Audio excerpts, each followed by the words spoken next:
Okay जी। तो देखिए, biochem में बस बातें नहीं, कल हम पढ़ रहे थे विटामिन डी के बारे में, ठीक है, उसकी सिंथेसिस हम पढ़ चुके हैं। Today we will do the functions of vitamin D. तो हेडिंग दे दे, functions of vitamin D.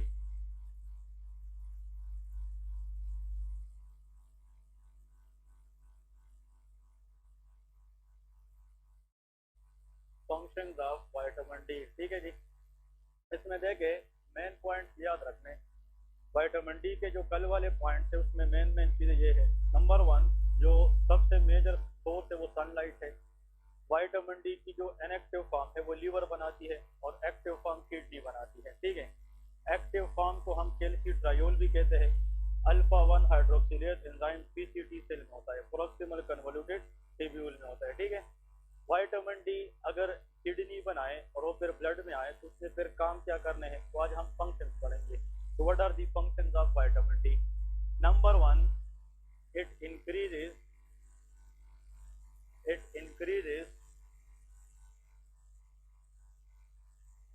increases calcium binding protein in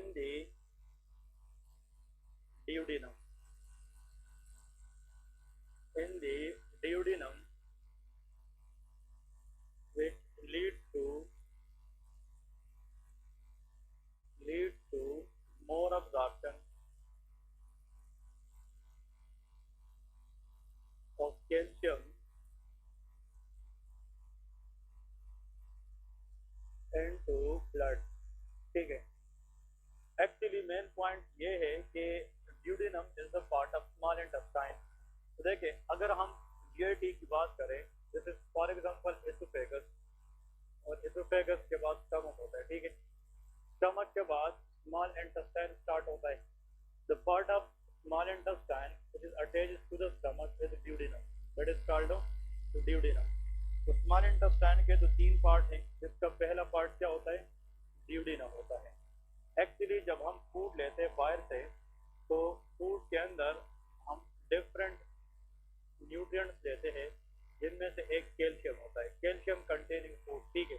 अगर हम कैल्शियम बाहर से ले रहे तो calcium is a double charge, जिसको हम Ca++ कहते हैं, और कुछ बुक्स वाले इसको Ca+2 भी कहते हैं, क्योंकि इसका डबल चार्ज होता है। जो Ca++ है, इसका डाइकेटायनिक आयन, ये क्या होता है, डाइकेटायनिक। अब जो कैल्शियम है ये बॉडी के लिए बहुत इंपॉर्टेंट है। कैल्शियम का काम मसल को कंट्रैक्ट करना है, कैल्शियम का काम बोन को स्ट्रांग बनाना है, कैल्शियम का काम एक न्यूरॉन से दूसरे को इम्पल्स कंडक्ट करना है, कैल्शियम का काम ब्लड कोआगुलेशन करना है। तो actually calcium is very very important for the body. तो जो फूड में हम कैल्शियम लेंगे तो उसको ज़ाया नहीं करना चाहिए, रादर देन ये जीआईटी से ब्लड में लेके आना चाहिए। और जब ये ब्लड में आएगा तो ये फिर अपने टारगेट एरिया पे जाकर मुख्तलिफ काम करेगा। अब क्वेश्चन ये है, जब हम फूड में किस चीज़ को लेंगे, कैल्शियम, तो बॉडी के अंदर जिस एरिया से एब्जॉर्ब होता है दैट इज कॉल्ड ड्यूडेनम, और ये ड्यूडेनम है और ये ब्लड है। फॉर एग्जांपल कैल्शियम का ड्यूडेनम से कहाँ तक लेके आना, ब्लड तक, दैट इज कॉल्ड एब्जॉर्प्शन। तो क्या कहेंगे, एब्जॉर्प्शन। अब इस ड्यूडेनम के अंदर यहाँ पे इसके सेल पे तो एक किस्म के प्रोटीन पाए जाते हैं, जिसको कहते हैं केल बाइंडिंग प्रोटीन। उसका नाम क्या है, केल बाइंडिंग। केल का मतलब यहाँ पे कैल्शियम है। तो cal binding protein present in the duodenum and that will attach to the calcium and make it easier its absorption. इसको क्या करेगा, एब्जॉर्ब करेगा। जितना केल बाइंडिंग प्रोटीन ड्यूडेनम में ज्यादा होंगे, उतना कैल्शियम की एब्जॉर्प्शन क्या होगी, ज्यादा होगी। अब ज्यादा कैल्शियम को लेने के लिए इसका नंबर क्या करना चाहिए, बढ़ाना चाहिए। और केल बाइंडिंग प्रोटीन की नंबर इंक्रीज करना, ये किसका काम है, विटामिन डी का काम है। तो vitamin D help in the absorption of calcium. ये किस में काम करते हैं, एब्जॉर्प्शन ऑफ कैल्शियम। कैसे, by increasing the number of calcium binding protein. और ये इंटेस्टाइन के किस पार्ट में करता है, ड्यूडेनम में करता है, ठीक है, नंबर वन। नंबर टू, इसमें लिखे एट लो लेवल, ठीक है। लो लेवल से मुराद फिजियोलॉजिकल लिमिट है, मतलब अगर विटामिन डी की लेवल बॉडी में नॉर्मल है, फिजियोलॉजिकल है, इट हेल्प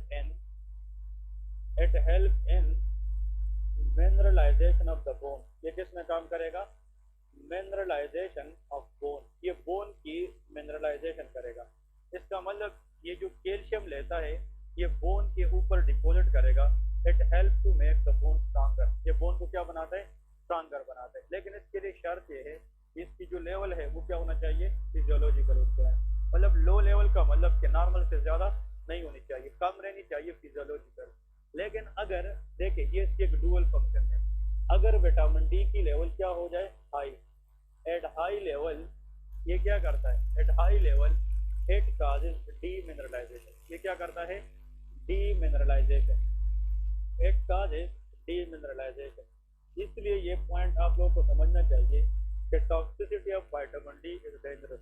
विटामिन डी इतना भी ज़्यादा नहीं होना चाहिए कि वो अपनी नॉर्मल लिमिट को क्रॉस कर जाए, ठीक है। एग की physiological limit is very good for the body, और जितनी ये नॉर्मल लेवल में रहेगी उतने ये बोन को स्ट्रांग बनाएगी। तो बोन की जो स्ट्रेंथ है that is maintain by vitamin D. लेकिन इसकी हाई लेवल जो है वो बोन की क्या करती है? डीमिनरलाइजेशन करती है। क्लियर है?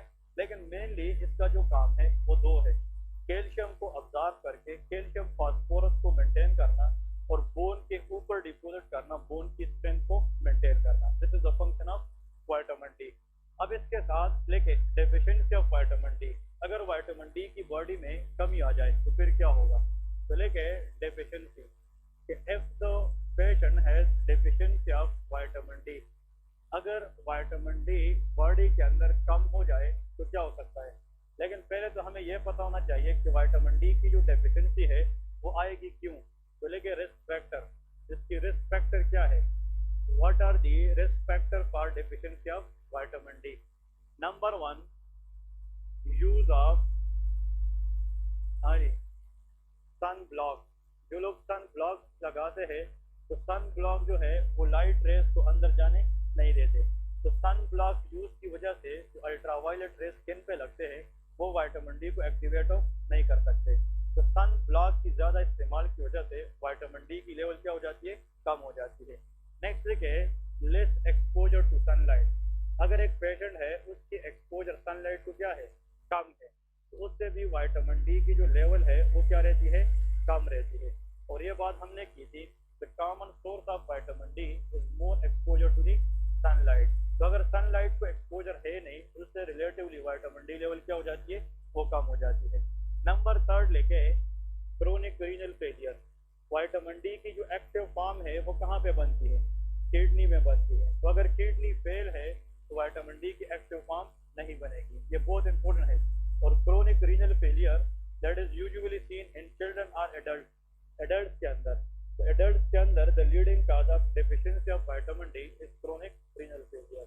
याद रखना है कल के लेक्चर में कि जो विटामिन डी की इनएक्टिव फॉर्म है वो लीवर बनाती है, लेकिन इनएक्टिव को एक्टिवेट करना किसका काम है? किडनी का काम है।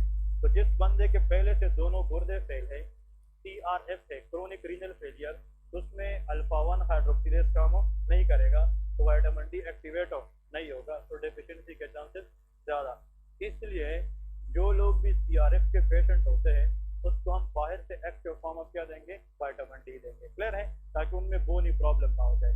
फिर इसमें तो these are the main points. और आखिर में जनाब एक और चीज़ लिखे कि डिक्रीज इनटेक। अगर हम डाइट में विटामिन डी की लेवल कम ले रहे तो उसकी कमी आ सकती है क्या? नहीं। तो डिक्रीज इनटेक से भी इसकी डेफिशिएंसी हो सकती है। और अगर बच्चों की हम बात करें तो प्रीमेच्योर बर्थ, किसके अंदर? Premature birth. प्रीमेच्योर बर्थ के अंदर भी अगर प्रीमेच्योर बेबी है उसकी वजह से भी उसकी आर्गन डेवलप नहीं होंगे।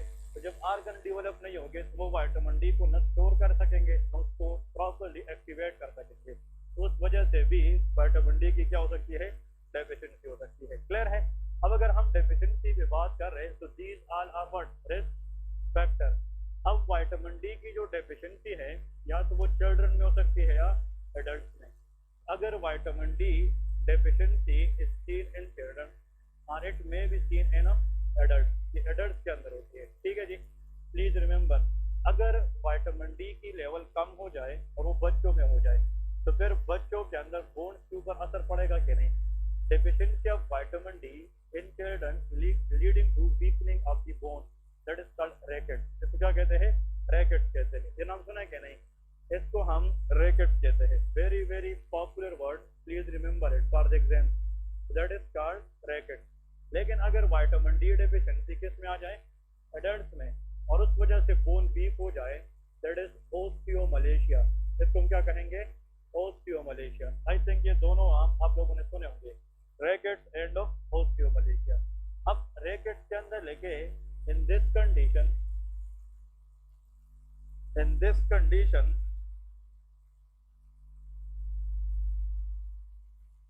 the bone is initially bent and then fracture। ठीक है, एक्चुअली जो बच्चे होते हैं उसकी जो बोन होते हैं वो ऑलरेडी इमेच्योर होते हैं। क्या होते हैं, इमेच्योर। इसकी मिसाल ग्रीन स्टिक की है। जिस तरह आप जरा से कोई स्टिक पर हम ग्रीन स्टिक ले लें, तो जो ग्रीन स्टिक है वो इमेच्योर है कि मैच्योर, इमेच्योर। आप उसको इस तरह तोड़ने की कोशिश करें तो पहले वो बेंड होती है और आखिर में वो क्या हो जाती है, टूट जाती है। तो जब विटामिन डी की डेफिशिएंसी बच्चों में होती है, due to immaturity of the bone, initially the bone become bend and then fracture. इस कंडीशन को हम क्या कहते हैं, रैकेट कहते हैं। और इसमें देखे देयर इज बोनी डिफॉर्मिटी, बच्चों के अंदर क्या हो जाती है, बोनी डिफॉर्मिटी। मतलब विटामिन डी डेफिशिएंसी की वजह से बच्चों में बोनी डिफॉर्मिटी के चांसेस भी ज़्यादा होती है। और इसकी वजह से जो बोन्स होते हैं उसकी जो अलाइनमेंट है, स्ट्रक्चर है, वो टेढ़ी हो जाती है। क्या हो जाती है, टेढ़ी। से इन बच्चों की जो लोअर लिम्ब के बोन है, यह मोस्ट कॉमनली अफेक्टेड, क्योंकि हमारी पूरी जो वेट है बॉडी की वो लोअर लिम्ब की बोन पे लगती है। तो यहाँ पे जो बोन है लोअर लिम्ब की वो इस तरह टेढ़ी हो जाती है। क्या हो जाती है, टेढ़ी। Very good. इसको कहते हैं बोलेग। इसको क्या कहते हैं, बोलेग। तो ये एग्जाम में आता है कि bowleg is that is the deformity of the bone specially in the lower limb and that is due to vitamin D deficiency specially in children. लेकिन इसमें अगर हम देखें इन दिस कंडीशन, अगर ओस्टियोमलेशिया में in this condition the bones are weak, bones क्या हो जाती है, वीक। इसमें जो बोन है वो ऑलरेडी वीक हो जाते हैं and very very prone for fracture. इसमें क्या हो जाती है, फ्रैक्चर आफ्टर माइनर ट्रोमा। देखें इस कंडीशन में क्या होता है कि एक माइनर ट्रोमा के बाद, मतलब वैसे जो है ना इस तरह थोड़ा सा भी पाँव फिसल जाए, इसमें बोन की फ्रैक्चर नहीं होनी चाहिए, लेकिन विटामिन डी कमी की वजह से बोन इतने वीक हो जाते हैं कि माइनर ट्रोमा की वजह से बोन की फ्रैक्चर चांसेस ये बढ़ जाती है, क्योंकि बोन अंदर से क्या है, वीक है। और वीक बोन की fracture chances as compare to strong bone क्या होती है, वो ज़्यादा होती है। तो ओस्टियोमलेशिया और रैकेट में क्या फ़र्क है, रैकेट बच्चों के अंदर विटामिन डी डेफिशिएंसी है और ओस्टियोमलेशिया एडल्ट के अंदर है। रैकेट के अंदर initially the bone is bend and then fracture. इसको कहते हैं ग्रीन स्टिक फ्रैक्चर। इसको क्या कहा जाता है, ग्रीन स्टिक फ्रैक्चर। लेकिन जो एडल्ट की बोन है वो पहले से मैच्योर है, वो मैच्योर है। तो इसकी मिसाल जो है मतलब ग्रीन स्टिक नहीं है, मतलब यह कि वो मैच्योर है तो एक दफ़ा अगर उसमें कमजोरी आ जाए, वीकनेस आ जाए, तो वो डायरेक्ट टूट जाती है। ठीक है, इसका मतलब यह है कि ओस्टियोमलेशिया इसमें बोन की डायरेक्ट फ्रैक्चर हो जाती है। ठीक है जी। So these all are regarding vitamin D deficiency. So one is ricket, another was osteomalacia. ठीक है। अब इसके बाद नेक्स्ट देखे विटामिन ई, थर्ड नंबर। हम फैट सॉल्युबल विटामिन पढ़े ना, अभी तक हमने दो पढ़ लिए, vitamin A and vitamin D. The next is vitamin E. Vitamin E is also known as tocopherol. इसका दूसरा नाम क्या है, tocopherol. It is also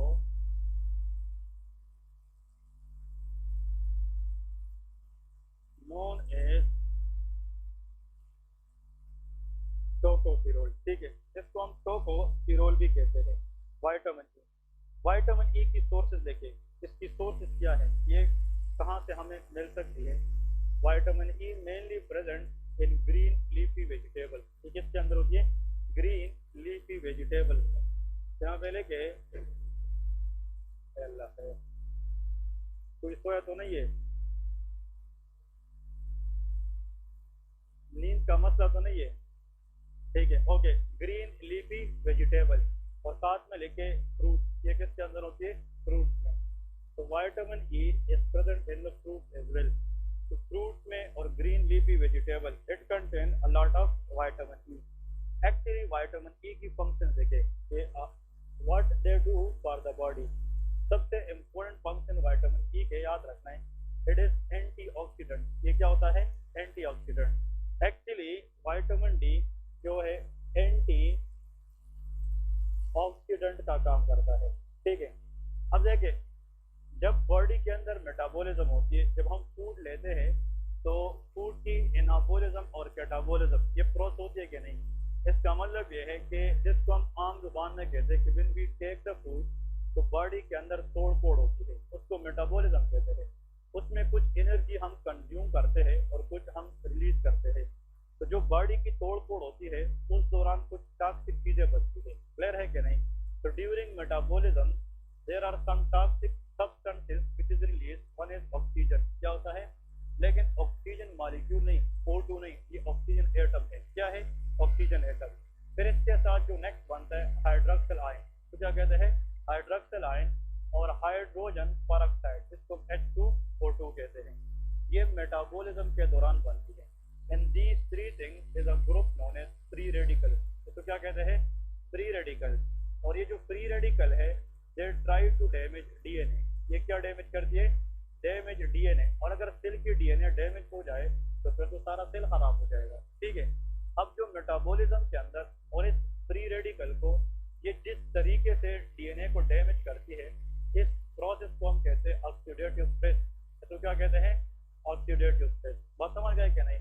actually oxidative stress is applied by these three substances which is known as free radical. Good for the body या bad for the body? Bad for the body, क्योंकि ये तीनों चीजें कोशिश करती है कि किसको डैमेज करें? डीएनए को डैमेज करें। अब बॉडी के अंदर अल्लाह ने कुछ चीजें ऐसी रखी है कि वो इन तीन चीजों की ऑक्सीडेटिव स्ट्रेस को क्या करे? खत्म करे, उसके खिलाफ काम करे। उसको हम क्या कहते हैं? एंटीऑक्सीडेंट कहते हैं। उनमें से एक विटामिन का नाम क्या है? विटामिन ई है। तो vitamin E act as antioxidant. जो ग्रीन टी है ना, ग्रीन टी, ये भी एंटी क्या है? ऑक्सीडेंट है। एंटीऑक्सीडेंट वो चीजें होती है जो बॉडी के अंदर टॉक्सिक सब्सटेंस को खत्म करती है और बॉडी को प्रिवेंट करती है ताकि सेल की डीएनए को डैमेज ना करे, क्लियर है। तो एंटीऑक्सीडेंट हम अभी लिस्ट करेंगे बाद में, लेकिन उनमें से एक विटामिन की अगर जिक्र आ जाए तो वो क्या है? विटामिन ई है। Number 2, it prevent abnormal lysis of RBC. It prevent lysis of RBC. ये आरबीसी की लाइसिस को क्या करती है? प्रिवेंट करती है, and that is called haemolysis. तो इसका मतलब ये है कि आरबीसी लाइसिस को प्रिवेंट करना विटामिन ई का काम है। अब जो आरबीसी है इसकी लाइसिस में जो रोल प्ले करती है वो भी क्या है? Free radical. तो ये फ्री रेडिकल चाहती है कि हम आरबीसी की क्या करें? लाइसिस। लेकिन उसके खिलाफ जो काम करेगा वो क्या है? विटामिन ई है।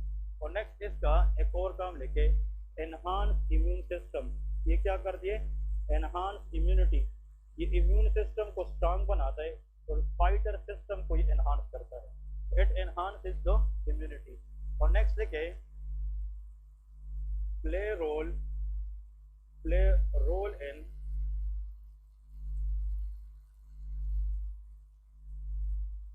Maintaining of pregnancy. ठीक है जी, ये जनाब प्रेगनेंसी को मेंटेन करने में भी रोल प्ले करता है। तो जो फीमेल प्रेग्नेंट होती है तो ऐसी फ्रूट लेती है या ऐसी वेजिटेबल लेती है जिसमें क्या होता है? Vitamin E. That is good for them. ये गुड होती है क्योंकि vitamin E has a very important role in the development of foetus. जो फीटल आर्गन होती है कि डेवलपमेंट में किस विटामिन का ज्यादा काम होता है? विटामिन ई। इसलिए ये प्रेगनेंसी मेंटेन करने में रोल प्ले करती है। ये सारे के सारे फंक्शन थे विटामिन ई के। अब देखिए विटामिन ई की बात आ गई, इसके साथ हमने देखिए एंटीऑक्सीडेंट एजेंट क्या है। एंटीऑक्सीडेंट एजेंट कौन कौन से हैं? एंटीऑक्सीडेंट की कंसेप्ट तो मैं ऑलरेडी बता चुका हूँ कि these are the agents which prevent our cell from lysis, especially these agents attack against free radical। ये किसके खिलाफ काम करती है? Free radical. इसमें लिखे the agents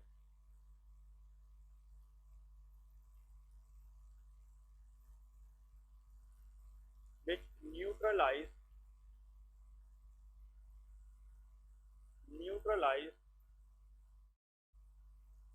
action of free radicals and prevent the cell from lysis। मतलब वो एजेंट जो फ्री रेडिकल के खिलाफ काम करके सेल की लाइसिस को प्रिवेंट करे, दो एजेंट इसका एंटी ऑक्सीडेंट एजेंट। ठीक है, अब एंटी ऑक्सीडेंट एजेंट कौन कौन सी है? नंबर 1 इसमें कहते हैं विटामिन ए। क्या आता है? Vitamin A, retinol. अब वो मैंने इससे जोड़ा हुआ था कि हमने इसके साथ कंपेयर करना है कि विटामिन ए भी क्या है? एंटी ऑक्सीडेंट है। फिर इसके बाद देखें विटामिन सी, हम इसके बाद जो पढ़ेंगे क्या होगा? विटामिन सी अभी तक हमने पढ़ा नहीं है, इसको एस्कॉर्बिक एसिड कहते हैं।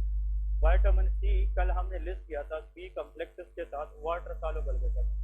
जब हम विटामिन सी पढ़ेंगे तो उसका एक काम भी क्या होगा? एंटी ऑक्सीडेंट है। और आज जो हमने विटामिन पढ़ा इसका नाम क्या है? Vitamin E. तो भाई ये 3 विटामिन याद रखें, जितने भी विटामिन है उन सब में से ये 3 विटामिन ए, सी एंड ई, ये तीनों के तीनों विटामिन क्या कहलाते हैं? एंटीऑक्सीडेंट कहलाते हैं। ये एमसीक्यूज आता है। अगर एग्जाम में आ जाए इन तीनों में से पावरफुल, जिसको कहते हैं एस्टेब्लिश्ड एंटीऑक्सीडेंट, वो कौन सा है? तो विटामिन ई है। क्लियर है? ये वर्ड आता है एस्टेब्लिश्ड एंटीऑक्सीडेंट, मतलब पावरफुल एंटीऑक्सीडेंट। इन तीनों में से वो क्या है? ई है। Established E for vitamin E, E के अंदर आता है। इसके साथ एक चौथी चीज अगर हम लेके, आंसर इज ग्लूटाथायोन। ये किसमें होता है? ग्लूटाथायोन। ये नाम सुना है कि नहीं? जो ग्लूटाथायोन है ये भी एंटीऑक्सीडेंट है। ये भी क्या है? एंटीऑक्सीडेंट। अब जो ग्लूटाथायोन है ये है क्या चीज? That is a naturally producing antioxidant in the body mainly by the liver. ये कहाँ से आता है? लीवर से आता है। तो जो ग्लूटाथायोन है naturally antioxidant produce by liver. ये कौन बनाता है? लीवर बनाता है।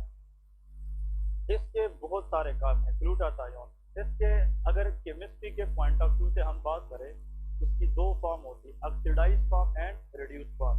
वैसे अगर किसी ने ये बोलना है कि सर इसका एक्टिव फॉर्म कौन सा होता है, तो रिड्यूस्ड फॉर्म इसका एक्टिव होता है। कौन सा फॉर्म? रिड्यूस। हम कहते हैं ना gaining of electron, losing of electron, तो एक ऑक्सीडाइज होता है, दूसरा रिड्यूस।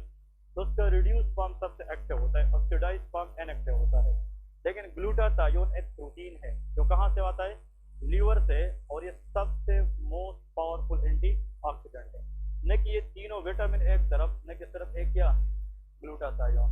देखे हमारे मुआशरे में बहुत सारे ऐसे लोग होते हैं कि वो इतने ज्यादा फ्रूट्स वगैरह या वेजिटेबल वगैरह वो बेयर नहीं कर सकते, ऐसा है कि नहीं?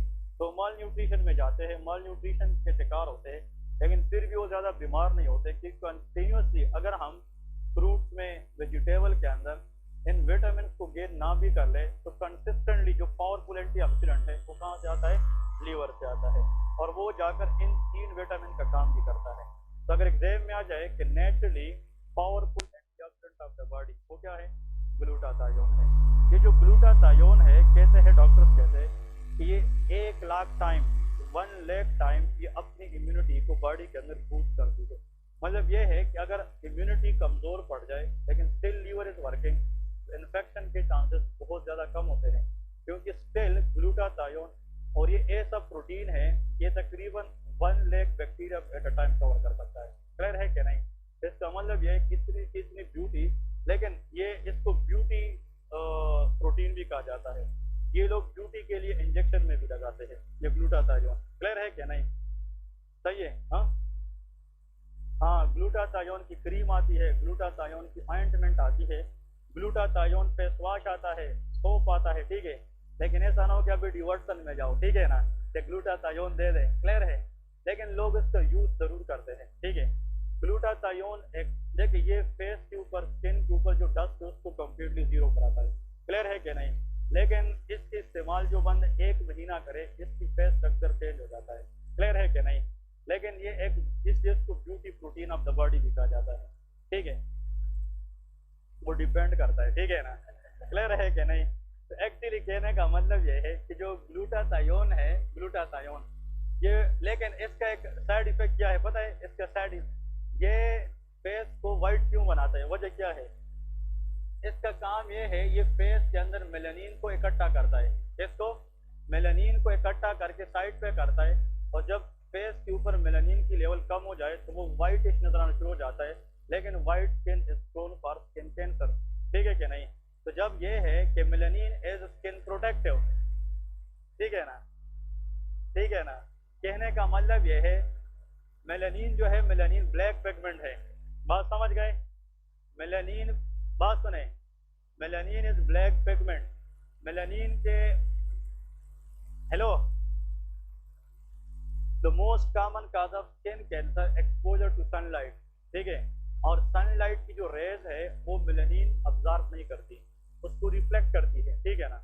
लेकिन जिस स्किन में मेलानिन कम होती है उसमें कैंसर के chances as compare to melanin क्या होती है, बहुत ज़्यादा होती है। तो ग्लूटाथायोन के अगर कोई बंदा सोप यूज करे अच्छी बात है, because it is medicated soap. ये क्या होता है?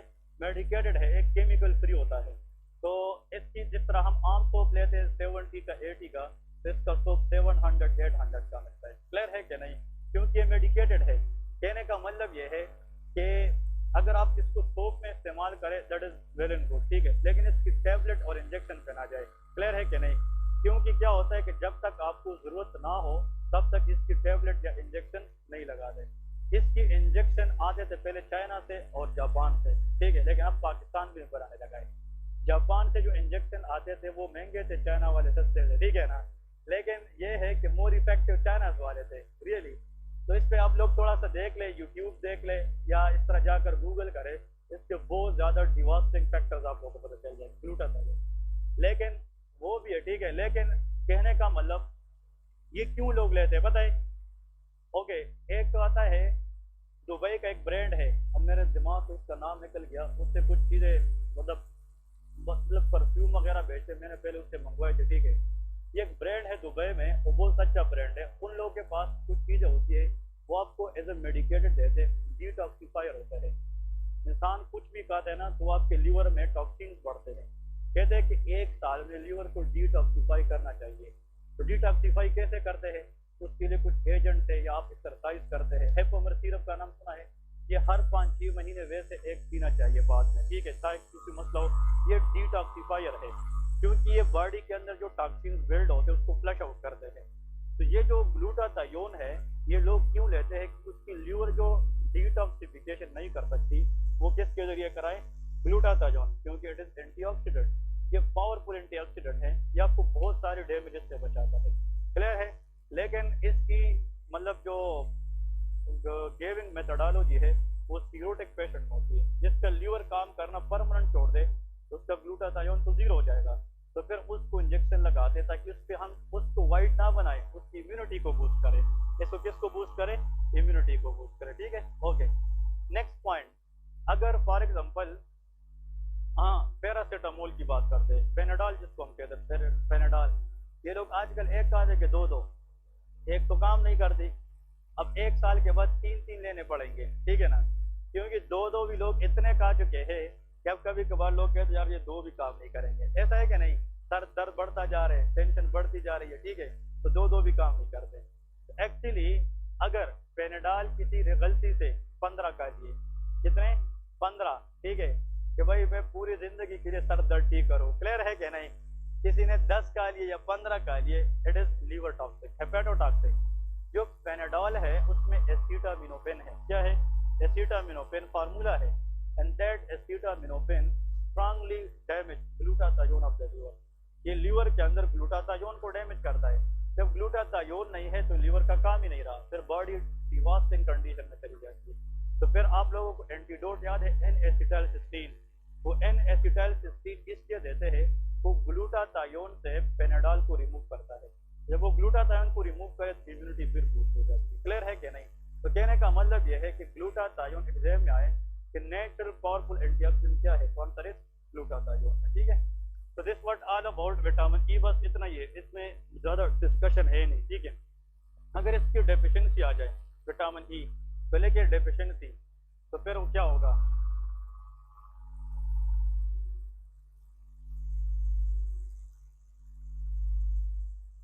ठीक है। डेफिशिएंसी ऑफ विटामिन ई, अगर विटामिन ई की लेवल कम हो जाए, now the patient will develop haemolytic anaemia. क्या होगा? हीमोलाइटिक, क्योंकि आरबीसी लाइसिस को प्रिवेंट करता है। तो अगर विटामिन ई नहीं है तो फ्री रेडिकल की जो वैल्यू है वो क्या हो जाएगी? बढ़ जाएगी, तो वो एबनॉर्मली आरबीसी को लाइसिस कराएगी क्या? नहीं, and that can cause hemolytic anemia. ठीक है, हीमोलाइटिक अनीमिया। नेक्स्ट लेके another very important point, damage skin texture. ये क्या डैमेज करती है? डैमेज स्किन टेक्सचर, ये स्किन टेक्सचर को डैमेज करती है। ठीक है, तो this what all about the vitamin E. तो vitamin E deficiency can cause hemolytic anemia and damage skin texture. जिसमें मेगालोब्लास्टिक एनीमिया भी होता है, लेकिन हम B12 के साथ रिलेट करेंगे। ठीक है, कि B12 और विटामिन ई में क्या डिफरेंस है। ठीक है, क्योंकि एग्जैक्टली कुछ फीचर इसके साथ सेम आते हैं। ठीक है, हाँ, न्यूरोलॉजिकल डिफेक्ट जो है वो बिल्कुल हो सकते हैं। ठीक है, क्योंकि विटामिन ई ब्रेन डेवलपमेंट में काम करता है। ठीक है, तो ये डीमाइलिनेशन करता है, एक्सॉन के ऊपर माइलिन डीजनरेशन कर सकती है। ठीक है, अब इससे तो megaloblastic plus neurological symptoms vitamin B12, लोगों haemolytic and neurological symptoms with vitamin E. इसके बाद लिखते हैं विटामिन के, fourth number, that is vitamin के। विटामिन के बारे में याद रखें कि विटामिन के this is the last fat soluble vitamin. इसकी फॉर्म्स लिखे कि इसकी मुख्तलिफ फॉर्म्स कौन कौन सी हैं। विटामिन के इसका एक फॉर्म होता है दैट इज कॉल्ड पाइलोक्विनोन। लिखे पाइलोक्विनोन।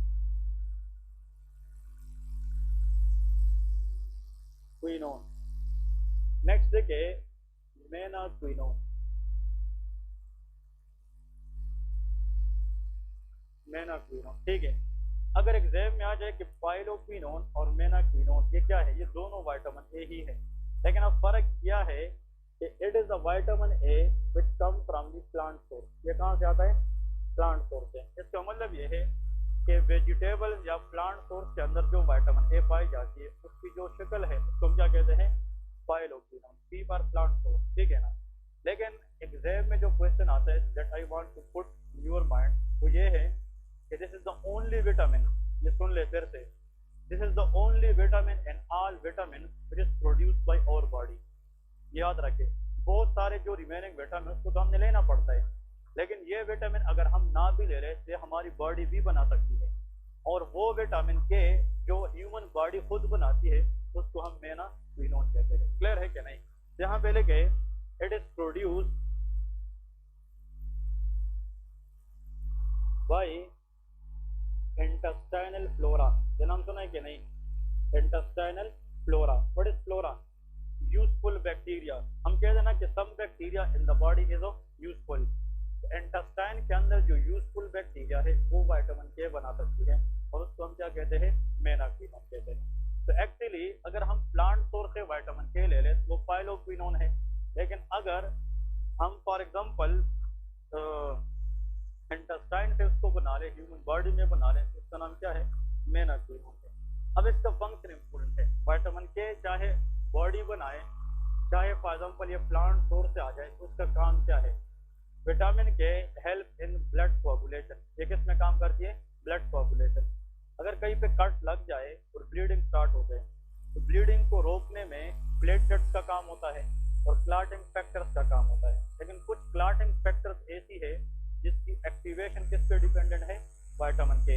इस वजह से vitamin K is a major vitamin which help in coagulation. यहाँ पे लेके help in blood coagulation, help इन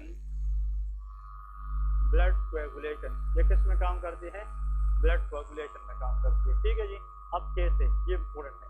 इधर देखें, एक्चुअली यहाँ पे जो क्लॉटिंग फैक्टर्स है जो विटामिन के लिए आप लोगों ने याद रखने हैं, ये हमने हेमाटोलॉजी में पढ़े भी थे। Clotting factor 2, 7, 9 and 10। Very good. और इसके साथ प्रोटीन C एंड H होता है, लेकिन आप लोगों ने याद रखा है क्लॉटिंग फैक्टर 2, 7, 9, 10 इसकी एक्टिवेशन किस विटामिन पर डिपेंड करती है? विटामिन के। अब कैसे? देखिए, विटामिन के ये जब हम बॉडी में या बनाए या बाहर से आए, after the synthesis of vitamin के ये इंटेस्टाइन से ब्लड में आएगी, और जब ये ब्लड में आएगी तो इंटेस्टाइन के किस पार्ट से ब्लड में आएगी? Answer is ilium. ये कहाँ से आती है? इलियम से आती है, which is the last part of small intestine. ठीक है, ये हम जीआईटी में बताएंगे। ठीक है, लेकिन विटामिन के फैट सॉल्युबल विटामिन ऑलमोस्ट जितने भी है वो इलियम से जाते हैं। ठीक है, ए डी ई एंड के। अब जब विटामिन के एब्जॉर्ब होगी ये फिर ब्लड के जरिए जाकर लीवर में पहुंचेगी। कहाँ पे? लीवर। और लीवर में एक एंजाइम होता है जिसका नाम है इपोक्साइड रिडक्टेज। उसका नाम क्या है? Epoxide reductase. Very good. Vitamin K by the help of epoxide reductase become active. ये क्या हो जाती है? एक्टिवेटेड। ये विटामिन के क्या हो गई? एक्टिवेट हो गई। बात समझ गए कि नहीं? ये बहुत इंपॉर्टेंट पॉइंट है। ठीक है, अब यहाँ पे ये क्या है? 2, 7, 9, 10 ये क्लॉटिंग फैक्टर्स है। Clotting factors are protein. ये क्या होते हैं? प्रोटीन। और protein is made up of amino acid. ये क्या से बनते हैं? Amino acid. इन क्लॉटिंग फैक्टर के अंदर एक अमाइनो एसिड होता है जिसका नाम ग्लूटामिक एसिड है। ये नाम सुना है कि नहीं? इन दीज क्लॉटिंग फैक्टर्स, ये बात बार बार इसलिए बताने जा रहा हूँ क्योंकि बुक में इस तरह वाज़ेह नहीं लिखा है।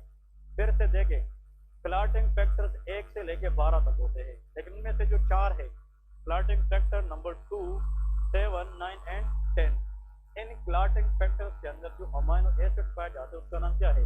ग्लूटान। इस तरह तो 1000 और भी है, लेकिन हमारा टारगेट ये है। अब इस ग्लूटामिक एसिड के अंदर फिर कार्बन होते हैं। किसी का नाम है अल्फा कार्बन, बीटा कार्बन, एक का नाम होता है गेमा कार्बन। कौन सा कार्बन? गेमा पोजीशन आप लोग लिख सकते हैं, या गेमा कार्बन। अब देखिए क्या होता है, अगर फॉर एग्जांपल हम क्या करें, कार्बन, कौन सी चीज? कार्बन। अगर हम कार्बन को अटैच करें किस पोजीशन पे? गेमा। इसको कहते हैं गेमा कार्बोक्सिलेशन। इसको क्या कहते हैं? गेमा कार्बोक्सिलेशन। फिर से सुन ले, if we add carbon to the gamma position of glutamic acid within clotting factor जी। ठीक है ना, ये याद रखें। ये क्लॉटिंग फैक्टर एक्टिवेट तब होंगे जब इन क्लॉटिंग फैक्टर की ग्लूटामिक एसिड की किस पोजीशन पे? गेमा पोजीशन पे हम कार्बन अटैच करें। क्लियर है? These factor will become activated, और जब ये एक्टिवेट होंगे तो ये ब्लड को स्टॉप करने में हेल्प करेंगे, कोagulation करेंगे ना। अब देखिए विटामिन के क्या करता है? विटामिन के जब लीवर में आता है तो इनएक्टिव होता है। इपोक्साइड रिडक्टेज उसको क्या करता है? एक्टिवेट बनाता है। और ये एक्टिवेटेड विटामिन के इस कार्बन को पकड़ के किस पोजीशन पे लगाता है? हाँ जी, फिर से सुन ले, गेमा पोजीशन। और ग्लूटामिक एसिड इसकी जो क्लॉटिंग फैक्टर है वो क्या हो जाती है? एक्टिवेट हो जाती है। अब एग्जाम में क्वेश्चन इस तरह आता है, विटामिन के help in the activation of clotting factor by which mechanism? Alpha carboxylation, beta carboxylation, या गेमा कार्बोक्सिलेशन? आंसर इज गेमा कार्बोक्सिलेशन। ठीक है, तो विटामिन के, ये जो विटामिन के है ये असल में जो काम करता है दैट इज व्हाट? गेमा कार्बोक्सिलेशन। ये क्या करता है? गेमा कार्बोक्सिलेशन ऑफ विच एसिड?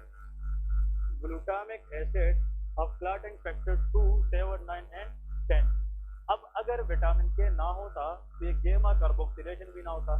अगर ये ना होता तो फिर ये फैक्टर एक्टिवेट हो ना होता। क्लियर है? तो देखिए इस क्लास से पहले सबको ये पता था कि vitamin K activate these clotting factor, but biochemistry will tell you how by doing gamma carboxylation. Clear है? और फिर अमाइनो एसिड, ग्लूटामिक एसिड, और जब ये फैक्टर एक्टिवेट हो जाएंगे तो उसमें फिर जाकर ब्लड क्लॉट बनाने में हेल्प करना है। इस वजह से विटामिन के प्ले रोल इन ब्लड कोagulation। ये किस में काम करेगी? ब्लड कोagulation। अब लेकर डेफिशिएंसी ऑफ विटामिन के, अगर इसकी लेवल कम हो जाए तो what will be the outcome? Deficiency. Vitamin के की डेफिशिएंसी से पहले तो लेके रिस्क फैक्टर कि वो कौन सी कंडीशन है जिसमें विटामिन के की डेफिशिएंसी कमी आ सकती है, ये आप लोगों ने बताने का बस। हाँ जी, ओके। लेके लीवर पैथोलॉजी, क्योंकि एक्टिवेशन ऑफ विटामिन के कहाँ पे होती है? लीवर में होती है। तो liver pathology can lead to decrease vitamin K. ठीक है, अब देखें किसी को सीरोसिस है, हेपेटाइटिस बी या सी है, तो उसका विटामिन के बनेगी? नहीं बनेगी, क्योंकि विटामिन के की जो एक्टिवेटेड फॉर्म है ये कहाँ पे बनती है? लीवर में। अगर लीवर पहले से डैमेज है तो विटामिन के एक्टिव नहीं होगा। जब ये नहीं होगा तो ये एक्टिवेट रहेंगे नहीं। तो कोagulation इसलिए लीवर पेशेंट को जब भी कट लगता है तो उसकी ब्लड टाइमली रुकता नहीं है। इसका वजह यह है इसमें विटामिन के की कमी होती है। ठीक है, नेक्स्ट, एक्सीलेंट स्टीरॉयड यूज।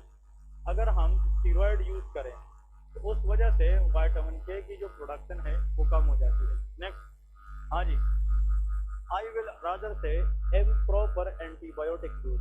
किस वजह से? Improper antibiotic. इस सेंटेंस का मतलब क्या है? अगर इन्फेक्शन कुछ और है और हम एंटीबायोटिक कुछ और ले रहे हैं तो वो एंटीबायोटिक उस इन्फेक्शन को ट्रीट नहीं करेगी, लेकिन उस एंटीबायोटिक की इम्प्रॉपर यूज से हमारी नॉर्मल फ्लोरा डिस्टर्ब होगी क्या नहीं? अगर नॉर्मल फ्लोरा डिस्टर्ब हो जाए तो किस विटामिन की प्रोडक्शन कम होगी? विटामिन के, क्योंकि vitamin K synthesised by the intestinal flora. तो अगर हम इम्प्रॉपर एंटीबायोटिक यूज करें it will disturb the normal flora of intestine which will decrease the production of vitamin K. Next, क्या बात? इसके बाद हाँ, मैं कहता हूँ न्यूबॉर्न बेबी। न्यूबॉर्न बेबी जो न्यूली बॉर्न बच्चे होते हैं उसमें भी विटामिन के की लेवल क्या होती है? कम, क्योंकि जब बच्चे पैदा हो जाते हैं तो उसकी इंटेस्टाइन सेल इमेच्योर होती है। क्या होती है? इमेच्योर। तो उसमें गट फ्लोरा इतना होता नहीं है कि वो प्रॉपर क्या बनाए? विटामिन के। जब बच्चा फिर एज में बढ़ता जाएगा तो उसकी गट आहिस्ता आहिस्ता मैच्योर होगी और बाद में नॉर्मल फ्लोरा आखिर में क्या बनेगी? विटामिन के। If someone asks you why in the baby there is deficiency of vitamin K, the reason is immature gut flora. किस वजह से? immature gut flora की वजह से, क्योंकि इंटेस्टाइन में अब वो फ्लोरा इतनी है नहीं कि वो क्या बना सके? विटामिन के बना सके। ठीक है, क्या जो मदर फीड होती है उसके जरिए प्रोटीन मिल सकती है, उसके जरिए जो सबसे इम्पोर्टेंट चीज हम टारगेट करते हैं वो आईजीए एंटीबॉडी है। वो क्या है? आईजीए एंटीबॉडी, जो पैसिव इम्यूनिटी प्रोवाइड करती है बच्चे को। लेकिन बच्चे की जो गट फ्लोरा है उसके इंटेस्टाइन में ही जनरेट करना है, लेकिन it will take time and that will be generate along with the age. ठीक है ना?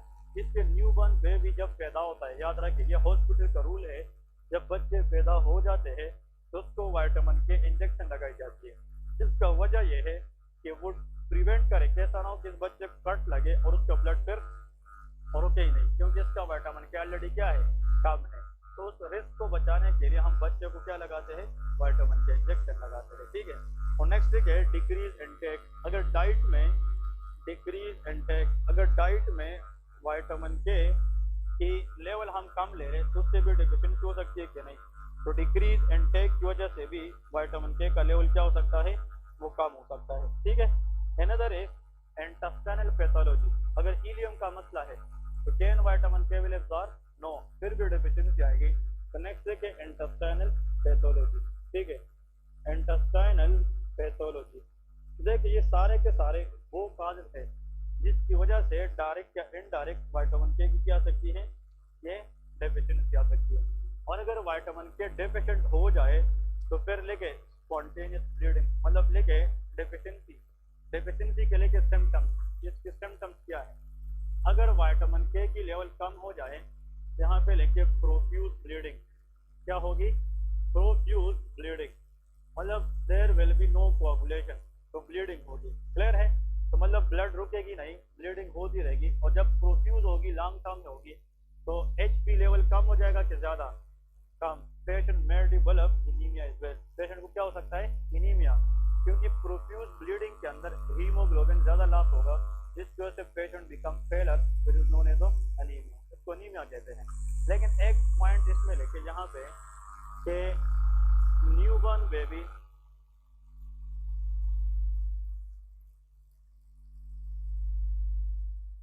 Receive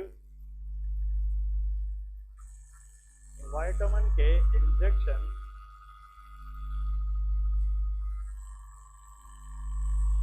because to prevent death. कह रहे कि जो बच्चे होते हैं उसको हम विटामिन के इंजेक्शन देते हैं, इसका वजह यह होता है कि प्रिवेंट कर सके हीमोलाइटिक डिजीज ऑफ न्यूबॉर्न। तो क्या कहते हैं? HDN, haemolytic disease of newborn. Clear है? तो विटामिन के इससे लगाया जाता है जिससे हम प्रिवेंट कर सके हीमोलाइटिक के जरिए, इसमें लेके हीमोरेजिक डिजीज, क्योंकि ब्लीडिंग हो सकती है ना।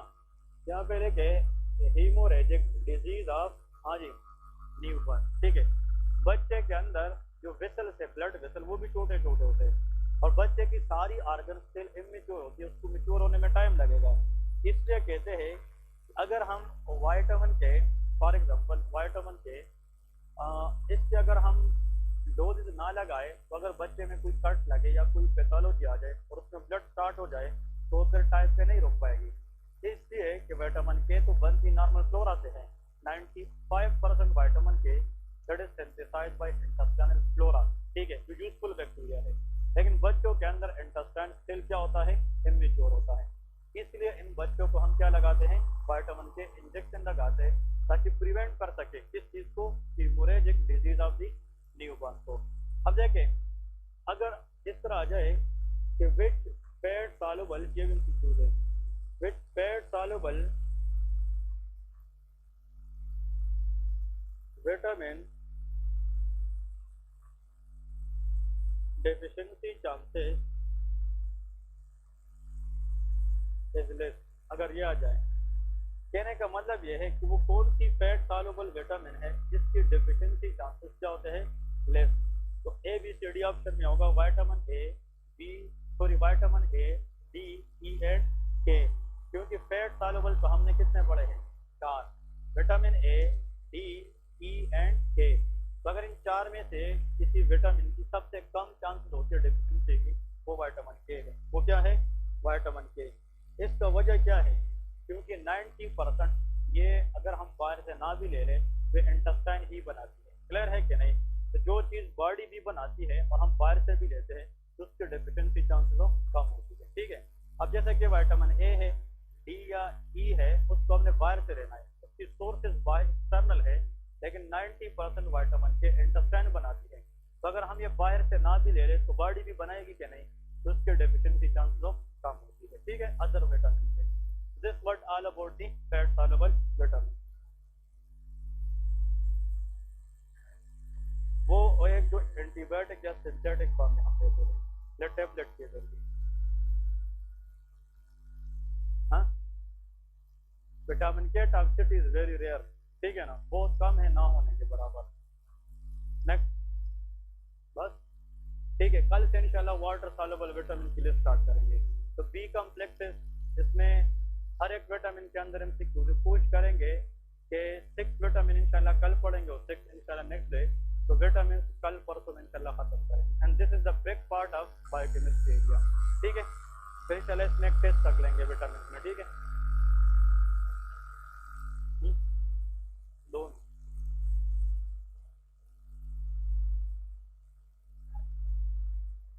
क्लिनिकल वाले 10 मिनट ब्रेक करें, हाँ।